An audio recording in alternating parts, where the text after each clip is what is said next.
다 같이 새롭게 번역된 사도신경으로 우리의 신앙을 하나님 앞에 고백하겠습니다. 나는 전능하신 아버지 하나님 천지의 창조주를 믿습니다. 나는 그의 유일하신 아들 우리 주 예수 그리스도를 믿습니다. 그는 성령으로 잉태되어 동정녀 마리아에게서 나시고 본디오 빌라도에게 고난을 받아 십자가에 못 박혀 죽으시고 장사된 지 사흘 만에 죽은 자 가운데서 다시 살아나셨으며 하늘에 오르시어 전능하신 아버지 하나님 우편에 앉아 계시다가 거기로부터 살아있는 자와 죽은 자를 심판하러 오십니다. 나는 성령을 믿으며 거룩한 공교회와 성도의 교제와 죄를 용서받는 것과 몸의 부활과 영생을 믿습니다. 아멘.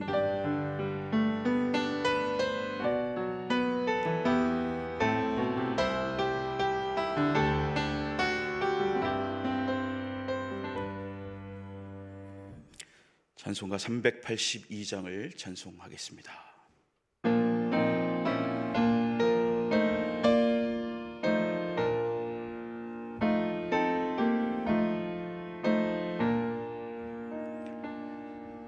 너 근심 걱정 말아라 주 너를 지키리 주 날개 밑에 거하라 주 너를 지키리 주 너를 지키리 아무 때나 어디서나 주 너를 지키리 늘 지켜주시리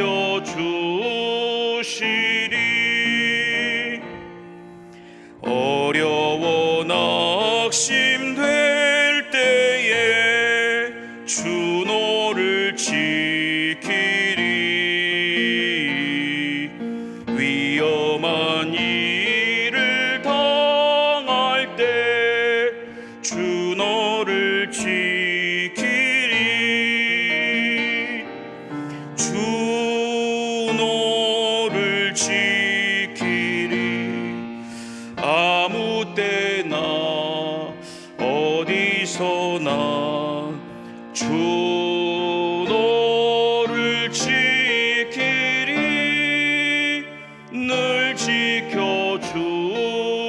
지켜주시리 낯설 건 미리 하시고 주 너를 지키리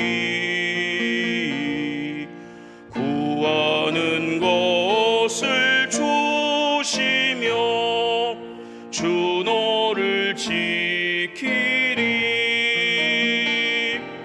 주 너를 지키리 아무 때나 어디서나 주 너를 지키리 늘 지켜주시리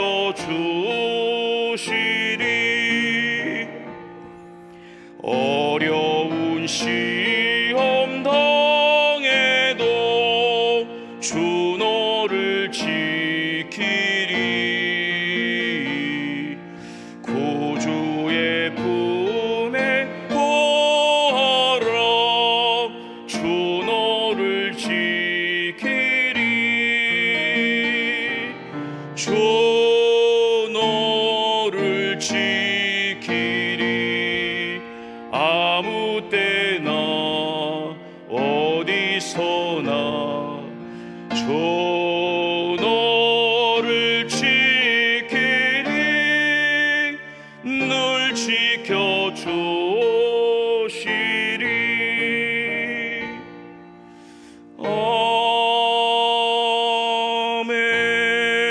아멘. 거룩하신 하나님 아버지, 지난 3일 동안도 지켜주시고 보호하여 주셨다가 주의 전에 나와서 살아계신 우리 하나님 앞에 예배드리게 하심을 감사드리옵나이다. 부활의 참 소망을 주신 하나님 아버지, 사망에서 부활하시어 연합하여 승리하게 하신 주님을 이 시간 찬양드립니다. 영원히 부활의 주님을 우리가 증거하며 살아가게 하시고 정말 우리 모두가 하나님 앞에 아버지 하나님 칭찬받는 자들이 될 수 있도록 인도하여 주시옵소서. 하나님 아버지, 우리가 늘 주님을 경배하며 늘 주님을 예배하며 하나님을 영화롭게 하며 살아가야 하는데 우리가 주님 뜻대로 살지 못하고 또한 하나님 그런 저희들을 불쌍히 여겨주시고 이 시간 궁유를 베풀어 주시옵소서. 사랑하는 하나님 아버지, 이 나라 이 민족을 아버지께서 인도하여 주시옵소서. 분열이 있었고 분쟁이 있었습니다. 우리 민족의 죄악을 용서하여 주시고 바른 길로 인도하여 주시옵소서. 이제 다시 새 대통령을 뽑아야 하는데 하나님 아버지, 어떤 사람이 하나님 대통령이 되어야 하는지 우리는 알 수 없사오니 하나님께서 이끌어 주셔서 다시 이 나라를 살릴 수 있는 대통령을 뽑아 주시옵소서. 사랑하신 하나님 아버지, 그리하여 우리가 하나님 앞에 기도할 수 있도록 하나님 도우시고 연합하여 함께 나갈 수 있도록 인도하여 주시옵소서. 아버지 하나님, 교회와 성도들을 위하여 기도합니다. 우리 교회가 하늘나라에 기업을 있게 하시고 은혜 잃지 않으며 아버지의 뜻 이루어지게 하여 주시옵소서.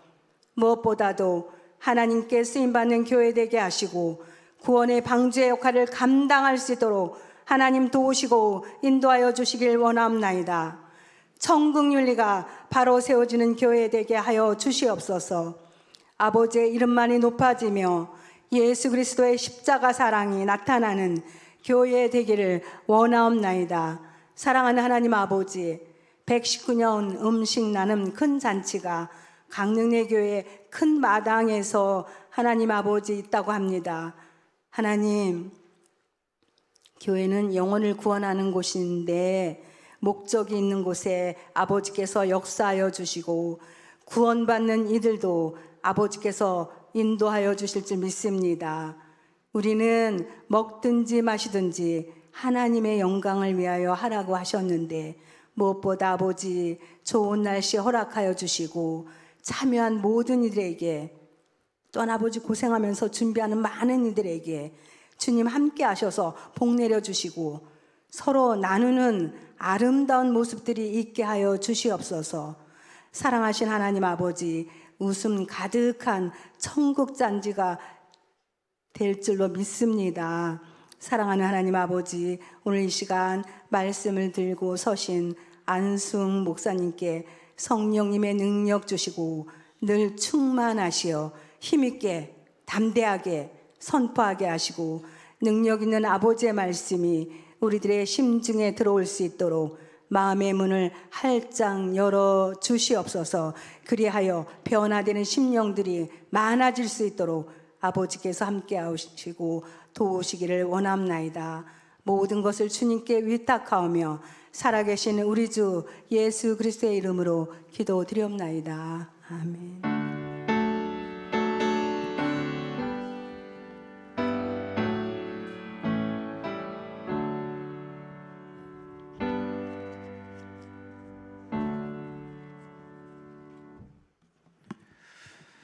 교회 소식 알려드리도록 하겠습니다.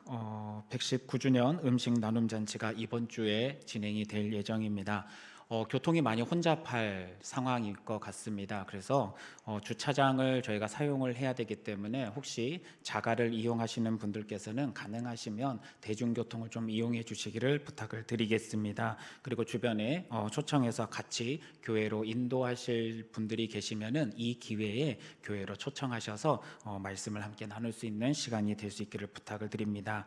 지금 서울 동북노회 제14회 정기노회가 이제 내일 열리게 됩니다. 오늘 오늘 위임 목사님께서도 노회 준비 때문에 오늘 예배 자리 가운데 함께하지 못하셨는데 성노회가 될 수 있도록 함께 기도해 주시기를 부탁을 드리겠습니다. 그리고 저희 교회 이병익 전도사님이 목사 안수식을 이번에 목사 안수를 받게 됩니다. 함께 축하해 주시고 기도해 주시고 귀한 주의 종으로 온전히 세워질 수 있도록 우리 이병익 전도사님 위해서 함께 기도해 주시기를 부탁드리겠습니다. 다른 광고 내용은 주보를 참고해 주시기 바라겠습니다.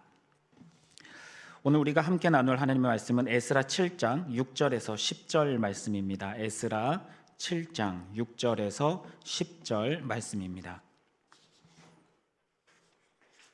네, 구약성경 719쪽입니다. 우리 한 절씩 교독해서 읽도록 하겠습니다. 6절에서 7절 말씀입니다. 이 에스라가 바벨론에서 올라왔으니 그는 이스라엘의 하나님 여호와께서 주신 모세의 율법에 익숙한 학자로서 그의 하나님 여호와의 도우심을 입음으로 왕에게 구하는 것은 다 받는 자이더니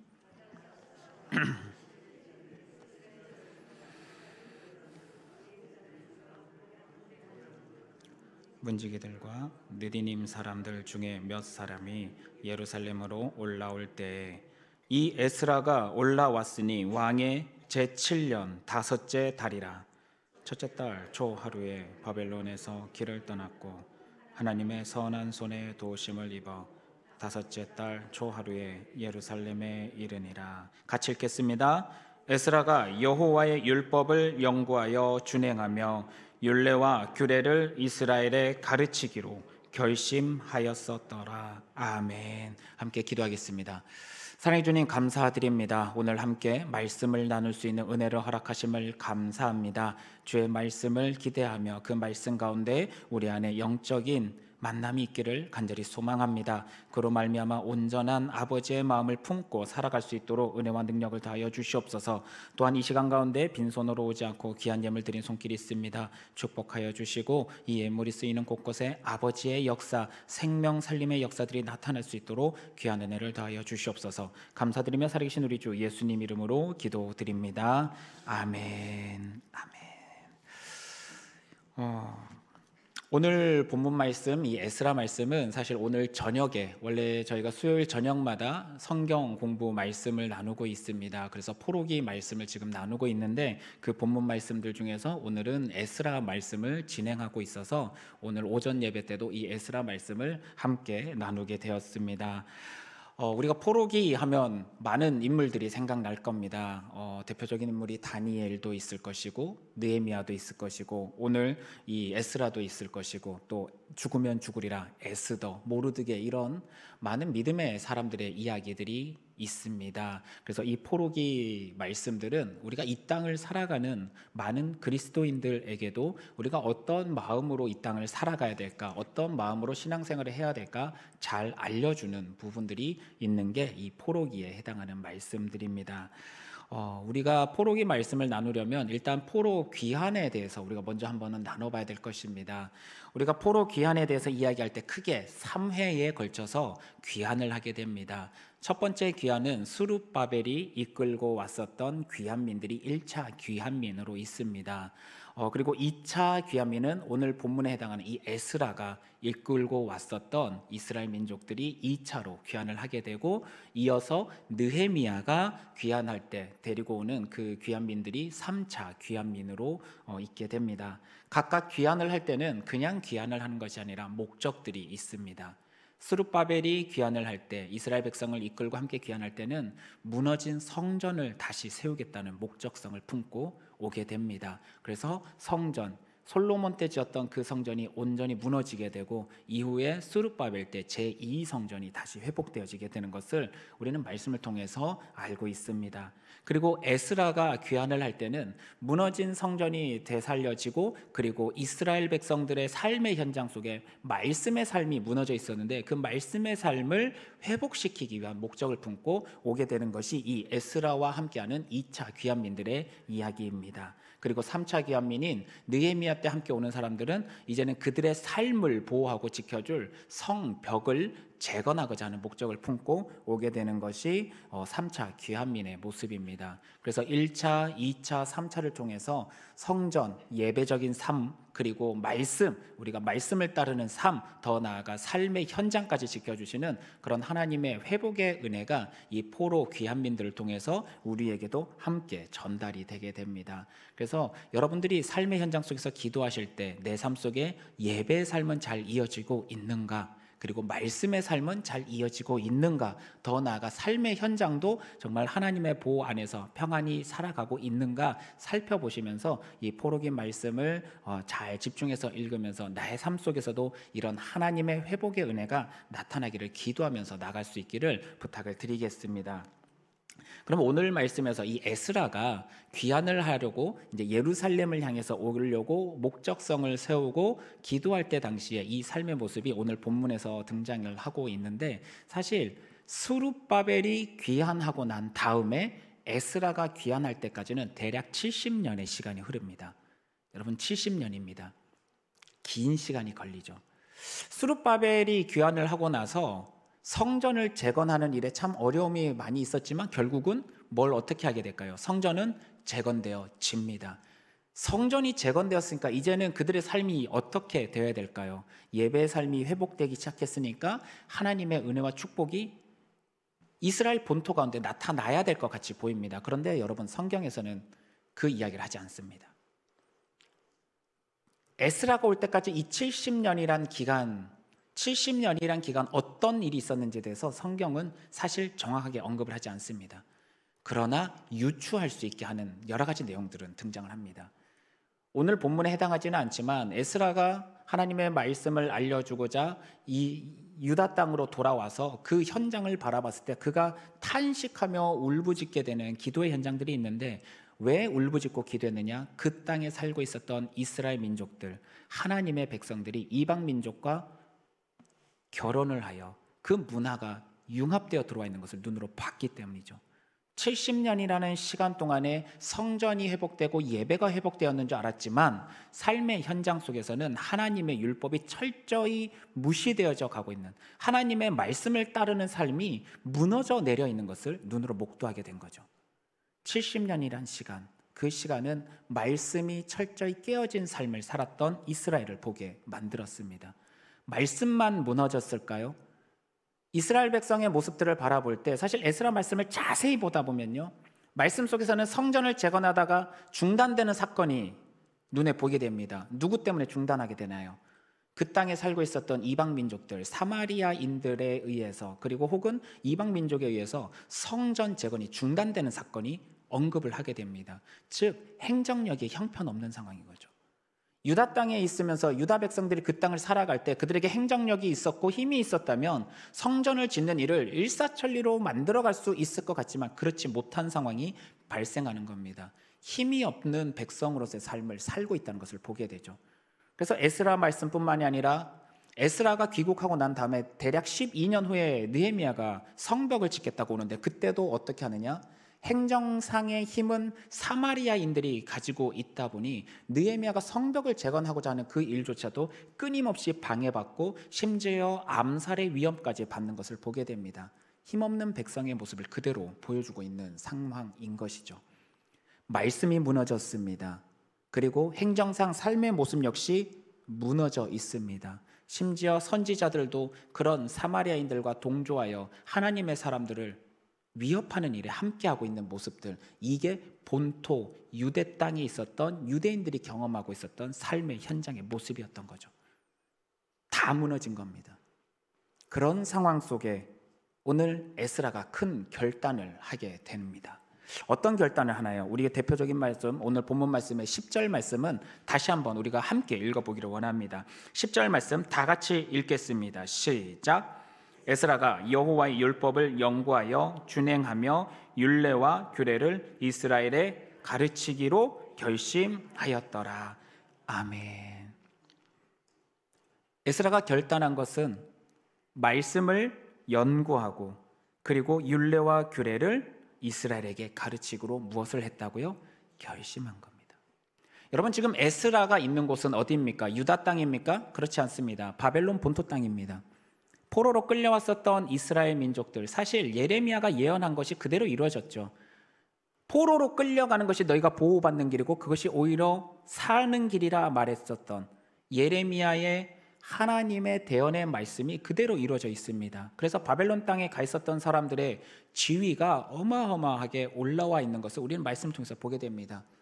대표적인 인물 우리 다니엘, 3대의 국가에 걸쳐서 총리가 되어 있었던 이 다니엘은 어마어마한 사람인 거죠.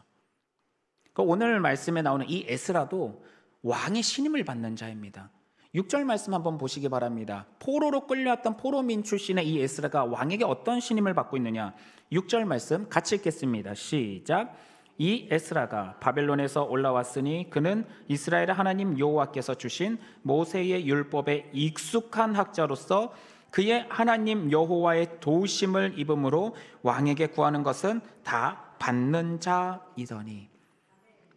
왕에게 구하는 것을 어떻게 한다고요? 다 받는 자라. 즉 다르게 말하면 왕의 신임을 받고 있다라는 것을 우리에게 본문에서 그대로 이야기해주고 있습니다. 여러분, 에스라는 제사장 출신 아론의 후손입니다. 제사장 출신 가문에, 그런데 본인을 뭐라고 표현하냐? 모세의 율법에 익숙한 학자라고 표현합니다. 하나님의 말씀에 대해서 잘 알고 있는 학자이자 제사장 출신의 이 에스라가 왕의 신임을 받는다? 여러분, 뭔가 좀 이상하지 않나요? 하나님의 말씀을 잘 알고 있고 하나님의 제사장 가문의 사람인데 오늘 바벨론 지역, 엄밀히 따지면 페르시아의 왕에게 신임을 받고 있는 상태인 거죠. 페르시아 왕이 하나님을 믿습니까? 그렇지 않습니다. 페르시아 왕이 믿는 신은 따로 있습니다. 마루둑 신이 있습니다. 그럼에도 불구하고 오늘 하나님의 사람, 하나님의 말씀을 익숙하게 알고 있고 그 말씀을 가르치는 에스라는 왕에게 신임을 받고 있다. 이때 당시의 왕은 아닥사스다 왕입니다. 아닥사스다 왕, 이 왕의 시대 때는요 사실 굉장히 힘든 시기입니다. 바벨론이 온 땅을 점령하고 페르시아 왕으로까지 왔을 이 시기 동안에 어떤 일이 발생하느냐, 우리가 알고 있는 그리스와 전쟁을 붙게 됩니다. 그러니까 지중해 땅을 다 정복하기 위해서 이 페르시아가 그리스와 전쟁을 붙는데 실상은 그리스에게 지는 것과 다름없는 결과를 가져오죠. 이방 민족과의 전쟁에서 졌습니다. 이 일로 말미암아 자신들이 식민지로 삼았었던 이집트에서 반란 사건이 일어나게 됩니다. 반란 사건이 일어나니까 그것을 다시 정리하기 위하여 군사를 보냈더니 그 군사가 또 같이 반란을 해버리는 이런 상황들이 끊임없이 일어나던 게 바로 이 시기 때입니다. 이것을 그래도 잘 봉합하고 회복시켰던 게 바로 이 아닥사스다 왕입니다. 그러니까 사실 심적으로는 굉장히 힘든 시기입니다. 왕의 입장에서 굉장히 힘든 시기이고 본토민들조차 자신이 잘 믿고 있던 신하들조차 이렇게 반란에 가담하는 상태가 발생했던 게 이 시기인데 이 왕이 오늘 누구를 신임하고 있다고 이야기합니까? 에스라를 신임한다고 이야기하는 겁니다. 노예로 데려왔었던 그 유대 땅 민족의 한 명의, 심지어 그들이 믿는 신에 대해서 학문을 연구하는 이 에스라를 신임할 정도면 그 땅에서 이 유다인들이 어떤 위치 안에 있었는지 우리가 잘 알게 됩니다. 즉 에스라는 그와 같이 이방 민족의 땅에 있을지라도 왕의 신임을 받을 만큼 하나님 앞에서도 그리고 사람 앞에서도 올바른 모습을 보여주고 있다는 것을 우리에게 알려주고 있죠. 다른 성경의 인물들도 동일합니다. 다니엘도, 에스더도, 모르드게도 정치적인 영향력 때문에 때로는 공격받고 핍박받았을지라도 하나님 앞에 정직하게 나가고 그리고 말씀 앞에서 정직하게 나가고 그리고 사람들 앞에서 정직히 나갔을 때 이 모든 이들은 그 땅에서 인정받고 그리고 그 땅에서 귀하게 쓰임받는 것을 눈으로 보게 합니다. 그래서 바벨론 본토 땅에 끌려온 사람들은 그와 같이 인정받고 또 성장하고 융성하게 회복되어진 것, 이것이 바벨론 땅에 있었던 유대인들의 지위이고 유대인들의 모습입니다. 그런데 이와 같이 평안함 속에 왕의 신임을 받고 왕에게 구하는 것 모든 것을 받는 이 에스라가 오늘 힘들고 어렵다라고 소문이 난 유대 땅으로 돌아가겠다고 결심을 하고 있다는 것은 하나님 앞에서 놀라운 헌신의 모습이란 것을 우리는 알 수 있게 됩니다. 여러분 그런 결단을 할 수 있으시겠습니까? 지금 그래도 우리는 평안하게 신앙생활을 하고 있습니다. 선교사님들은 무슨 결단으로 그 어려운 땅으로 스스로 가겠다고 결심하고 간 것일까요? 사실 이 모든 결단과 결심을 하게 된 건 에스라가 특별히 하나님의 말씀에 집중하고 있었기 때문일 것입니다. 에스라는 하나님의 말씀을 끊임없이 연구한 사람입니다. 그냥 연구했을까요? 그저 모세오경을 달달달 외우는 것에서 끝이 났을까요? 그렇지 않겠죠. 왜 우리가 이 땅 가운데 포로로 끌려왔으며 포로로 끌려왔음에도 불구하고 이 땅에서 우리가 번성할 수 있었던 이유도 알아갔을 것입니다. 더 나아가 이것으로 끝나는 것이 아니라 내 민족 하나님의 백성인 유다 백성들이 어떻게 하면 다시 하나님의 약속 안에 들어갈 수 있고 하나님의 보호 안에 들어갈 수 있을까? 그는 끊임없이 연구하고 말씀을 살펴봤을 겁니다. 여러분, 에스라가 하나님의 말씀을 그렇게 연구하고 묵상하고 끊임없이 알아갔기에 오늘 하나님의 백성이 어떤 삶을 살아야 그들이 성장할 수 있고 다시금 살아날 수 있는지 알기 때문에 오늘 약속 하나를 붙잡고 무엇을 하는 겁니까? 결단하며 나가는 것입니다. 내 민족을 위하여 기도하지 않고 내 민족이 살릴 수 있도록 노력하지 않는다면 그도 이 땅에서 평안하지 않을 것을 알고 있었기에 그는 오늘 마음 가운데 결심을 품고 말씀을 연구하는 자로서 이 민족이 하나님 뜻대로 살아갈 수 있도록 하기 위하여 결단하며 움직일 때 그는 왕 앞에 나아가 그가 예루살렘을 향해서 나가겠다고 요청을 하게 되고 왕은 그 요청을 기쁘게 받아들이는 것을 오늘 말씀을 통해서 알게 되고 있습니다. 물론 이와 같이 왕에게 요청하기까지 그의 삶의 모습이 없었다면 과연 요청을 할 수 있었을까요? 왕에게 구하는 대로 모든 것을 받지 못하는 자들아, 이렇게 평가되는 사람이면 과연 왕에게 가서 그런 이야기를 할 수 있었을까요? 그렇지 않죠. 그의 삶의 모습이 왕에게 인정받을 만한 모습을 살아냈기 때문에, 말씀을 따라서 살아냈기 때문에 오늘 이 요청을 했을 때 왕이 기쁘게 그를 보내주는 모습이 등장할 수 있었을 것입니다. 여러분, 일제시대 때 교회가 어떤 평가를 받았습니까? 평양 대부흥운동이 일어나고 난 이후부터 교회들 안에는 회개 역사가 일어나면서 말씀에 비춰서 나의 삶이 잘못된 것이 있으면 스스로 나는 죄인입니다 고백했던 게 그 시대의 그리스도인들입니다. 기준이 뭐라고요? 말씀입니다. 이전까지는 말씀과 세상의 질서를 겸하여 섬기거나 혹은 세상의 질서를 따랐을 겁니다.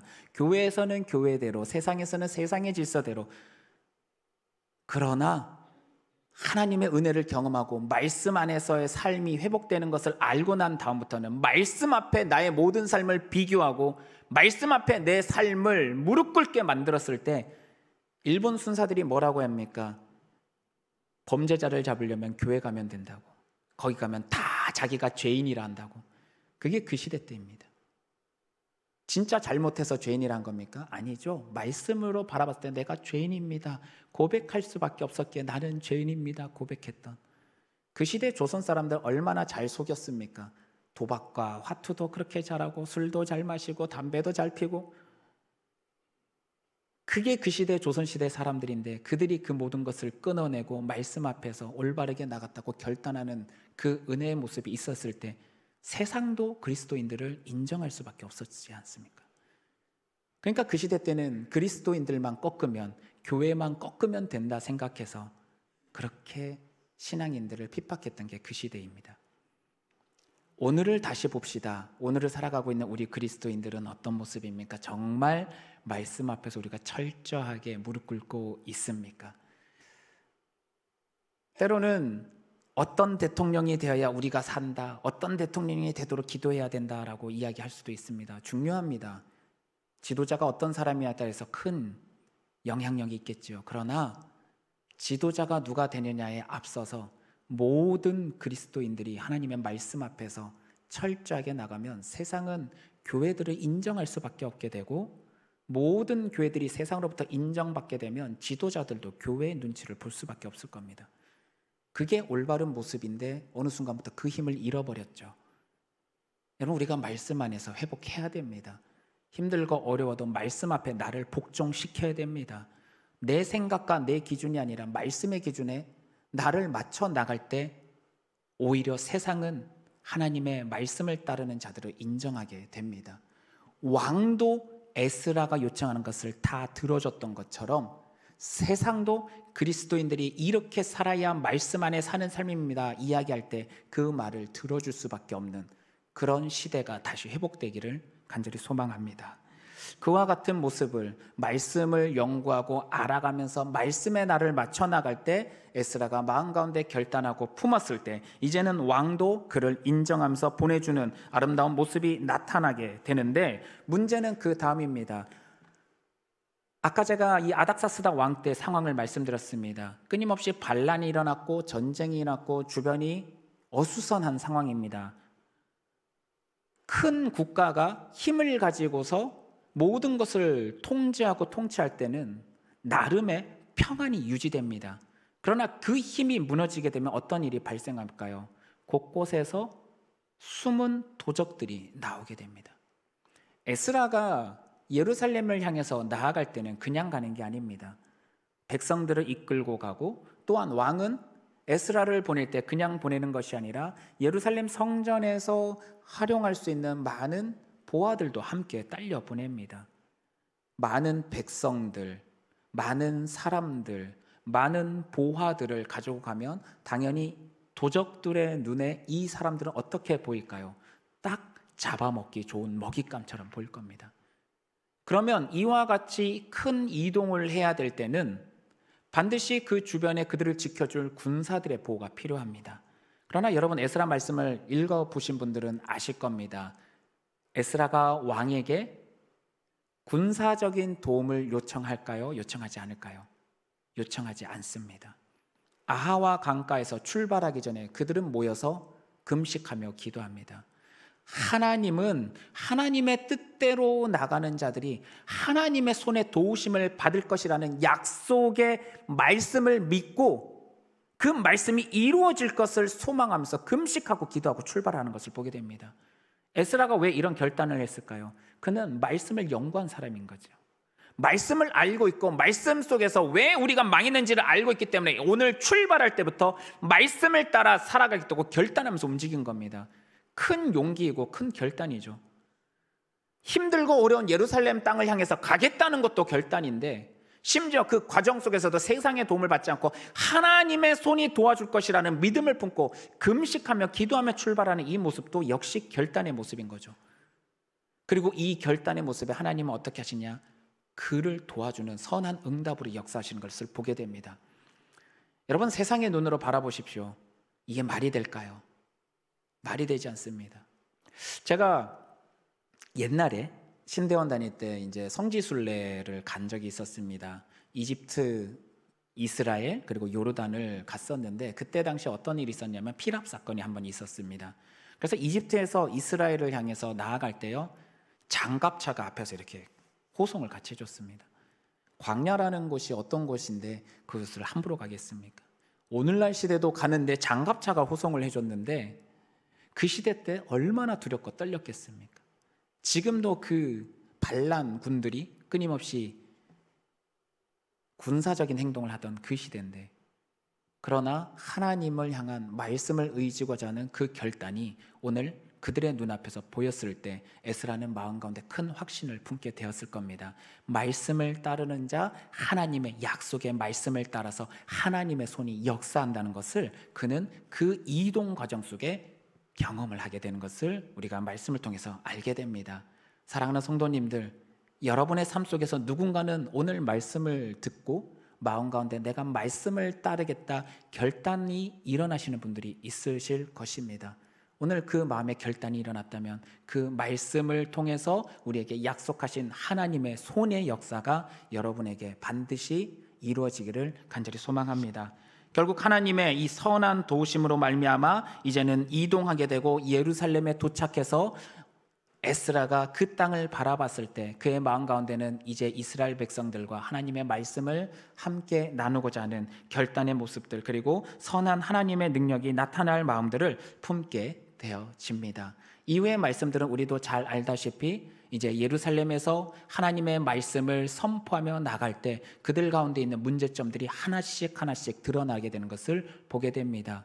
무슨 문제점들이 있었을까요? 먼저는 이방 민족과 결혼했었던 문제. 그게 무엇이 그렇게 문제가 될까 우리는 생각할 수 있을 겁니다. 물론 성경에서는 이방 민족과 결혼했을지라도 그들이 하나님 앞에 올바르게 나오면은 괜찮습니다. 그러나 이 땅에 지금 남아있는 백성들은 어떤 삶을 살았을까요? 이방 민족과 결혼하면서 그들의 문화를 그대로 수용하고 받아들이고 있는 모습이 나타나고 있다는 게 문제입니다. 에스라는 이와 같은 상황 속에 말씀을 가지고서 그들이 망했던 이유가 이방의 문화와 이방의 종교를 가져와서 혼합되었기 때문에 우리가 하나님 앞에 책벌을 받아서 이렇게 무너졌는데 어찌하여 지금도 그 모습이 그대로 남아있냐고 책망을 하게 되고, 결국 이스라엘 백성들도 그 상황 속에 결단하며 이방의 아내와 자녀들을 다 보내는 눈물 어린 결단을 하게 됩니다. 현실적인 눈에서 봤을 때 이것은 너무 과한 일이 아닐까 생각할 수도 있습니다. 그러나 그 시대 때 하나님의 역사가 살아서 숨쉬던 그 시대 때는 이것이 그들이 하나님 앞에서 다시금 각성하는 모습이고, 이 모습으로 말미암아 우리 안에도 세상 문화가 들어오는 게 얼마나 큰 문제가 되는지를 경각심을 주는 사건으로 우리가 받아들이고 이해해야 될 것입니다. 결국 율법을 알고 율법을 정확하게 이해하고 있기에 오늘 에스라가 이와 같은 결단의 모습들을 이스라엘 백성에게 공고하게 이야기하는 것을 보게 됩니다. 그리고 이 모습은 그만큼 이스라엘 백성들 내에서도 그 누구도 말씀을 알려주는 사람이 없다는 것에 대한 반증이기도 합니다. 그래서 에스라가 오늘 결단할 때 어떤 결단들이 있었을까요? 오늘 본문 말씀은 아니지만 7장 내용에는 왕이 에스라에게 이렇게 요청하는 부분이 등장을 하게 됩니다. 지금 말씀을 펴놓고 계시니까 우리 25절 말씀 한번 보겠습니다. 7장 25절 말씀을 보겠습니다. 7장 25절입니다. 함께 읽어보겠습니다. 7장 25절 말씀을 함께 읽겠습니다. 시작. 에스라여, 너는 내 손에 있는 내 하나님의 지혜를 따라 내 하나님의 율법을 아는 자를 법관과 재판관을 삼아 강 건너편 모든 백성을 재판하게 하고 그중 알지 못하는 자는 너희가 가르치라. 아멘. 왕이 에스라에게 명령하는 내용은 바로 이게 중요 골자입니다. 무엇인가요? 백성들을 가르치라. 말씀을 가르치라. 말씀을 가르치는 걸로 끝나는 것이 아니라 그 말씀을 아는 자를 법관과 재판관을 삼아서 백성들을 재판하라고까지 이야기합니다. 바벨론 페르시아 왕이 그들의 법을 가지고서 재판하는 게 아니라 누구의 기준으로 재판하라고 이야기합니까? 하나님의 말씀을 따라. 왕이 인정을 하는 겁니다. 하나님의 말씀을 따르는 자들이 어떤 삶을 사는지 왕이 자신이 있었던 이 페르시아 땅에서 살고 있는 유대인들이 말씀을 따라 살아갈 때 어떤 복을 받고 있고 어떻게 잘 되는지를 눈으로 봤기 때문에, 인정했기 때문에 오늘 에스라를 보내면서 무엇이라고요? 말씀, 하나님의 말씀을 아는 자들을 재판관으로 세워서 그들로 말미암아 그 땅에 살아가는 백성들이 하나님의 말씀에 순종해서 그 땅이 다시 온전하게 회복되어지는 것을 기대하면서 그를 보낸다는 것이죠. 에스라 마음이 얼마나 기뻤을까요? 그 땅이 회복될 수 있는 길이 열렸고 왕이 인정해주고 말씀을 가르치면서 말씀을 따르는 사람들이 다시 나타날 것을 기대했는데 정작 와서 봤더니 그 땅에 아무도 말씀을 아는 사람들이 없는 이 상태와 이 상황이 그에게는 얼마나 마음이 아프고 절망적인 상황이었을까요? 그러나 여러분, 이 모든 과정 속에 하나님이 함께 하셨다는 사실을 우리가 기억했으면 좋겠습니다. 성전을 회복시키시고 에스라를 보내서 다시 말씀이 살아나게 만드시는 이 모든 역사는 결국 누가 이끄신 겁니까? 하나님이 이끄셨다는 거죠. 결국 하나님께서는 이런 순서를 통해서 무너지고 아파하는 하나님의 백성들을 다시 회복시키고자 하시는 하나님의 마음이 에스라를 통해서 나타나고 있다는 것을 우리는 본문 말씀을 통해서 알게 되어집니다. 결국 말씀을 아는 자들을 세우시고 곳곳에서 말씀을 아는 자들을 통하여 이제는 말씀을 따라 살아가는 삶이 회복되어지는 것을 우리 눈으로 목도하게 될 때 이 얼마나 아름답고 귀한 모습인지 모르겠습니다. 우리 안에도 이와 같은 회복의 모습을 여러분 마음 가운데 품을 수 있기를 부탁을 드립니다. 품기 위하여 말씀을 선포하는 자들, 말씀을 잘 알고 말씀을 우리에게 잘 가르쳐서 말씀의 기준을 세워갈 수 있도록 돕는 이들, 주의 종들이 많이 세워지게 해달라고 여러분 기도하시기를 부탁드립니다. 신학교마다 신학생들이 이제 많이 줄어 있다는 것은 많이 들어서 아실 겁니다. 다르게 말하면 앞으로 말씀을 전할 목회자들이 점점 줄어든다는 소리입니다. 여러분, 목사님들이 세워질 수 있도록 기도 많이 하십시오. 말씀을 알고서 말씀으로 권면하며 세워나갈 주의 종들이 많이 세워질 수 있도록 여러분 기도하십시오. 말씀이 선포돼야 되지 세상의 성공이 선포되어져서는 안 됩니다. 말씀이 선포되어지고 말씀을 따라서 모든 그리스도인들이 결단하면서 움직이면 오히려 그것이 우리가 사는 길이고 오히려 그것이 하나님의 뜻이 이루어지는 길인데, 어느 순간부터 하나님의 말씀을 듣는 것보다 세상의 성공에 대한 축복에 대한 이야기를 듣는 것을 더 좋아하게 된 것이 교회 가운데 오히려 말씀을 선포하는 주의 종들이 줄어들게 만든 일이 아닌가 생각이 됩니다. 여러분 기도하십시오. 하나님의 말씀을 선포할 주의 종들이 다시금 이 땅 가운데 많이 세워지게 해달라고 기도하시기를 원합니다. 그로 말미암아 우리 모두가 끊임없이 말씀을 듣고 말씀함에 나를 맞춰 나가는 각성들과 결단들이 일어나서 우리 모두가 세상으로부터 이제는 인정받는 길이 열리게 해달라고 기도하십시오. 물론 어떤 분들은 그러실 겁니다. 하나님한테 인정받으면 되지 않느냐? 맞습니다.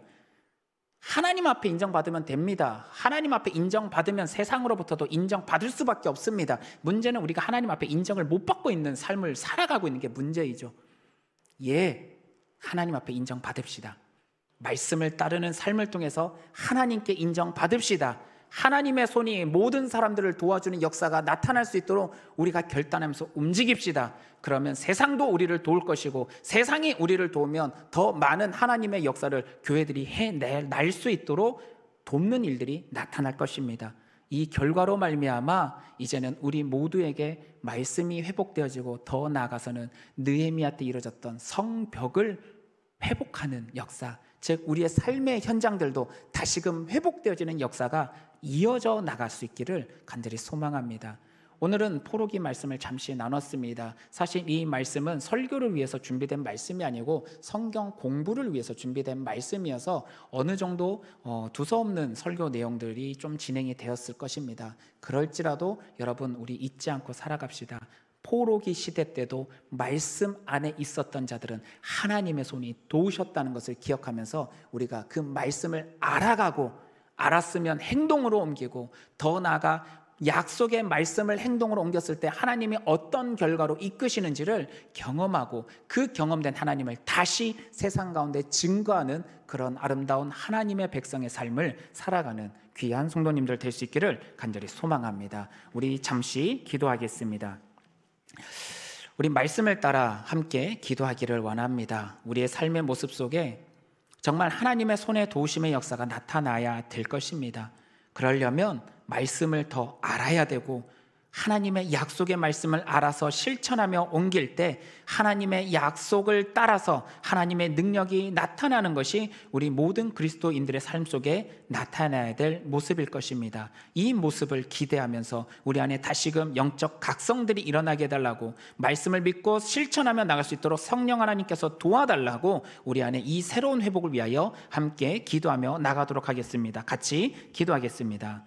사랑과 은혜가 풍성하신 주님 감사합니다. 우리 안에 참 연약함이 많이 있습니다. 말씀대로 살아가기를 간절히 소망하지만 세상의 어려움과 세상의 질서들이 우리가 말씀대로 살아가고 결단하는데 어려움을 줄 때가 참 많이 있습니다. 이와 같은 삶의 모습 속에서도 말씀을 따라 살아갈 때 주의 은혜의 역사가 나타날 수 있도록 주여 붙잡아 주시옵소서. 오늘 특별히 에스라의 말씀을 통해서 하나님의 말씀을 알고 말씀을 실천하고 말씀을 따르고자 하는 자들에게 하나님께서 어떻게 역사하셨는지 다시 나누게 되었습니다. 여호와 여호와 하나님의 손, 그 능력의 역사가 말씀을 따르는 자들의 삶의 현장 속에 나타나게 도와주시고 그 은혜와 능력으로 말미암아 우리 모두가 회복되어지는 귀한 은혜의 역사를 허락하여 주시옵소서. 말씀을 따라 살아갈 때 아버지께서 합력하여 손을 이루시는 역사가 나타날 줄로 믿사오니 주여 그 은혜를 경험하게 해주시고 모든 주님의 백성들이 말씀을 사랑하며 말씀을 따르며 말씀을 목숨같이 지켜나갈 수 있도록 주여 결단의 은혜들을 허락하여 주시옵소서.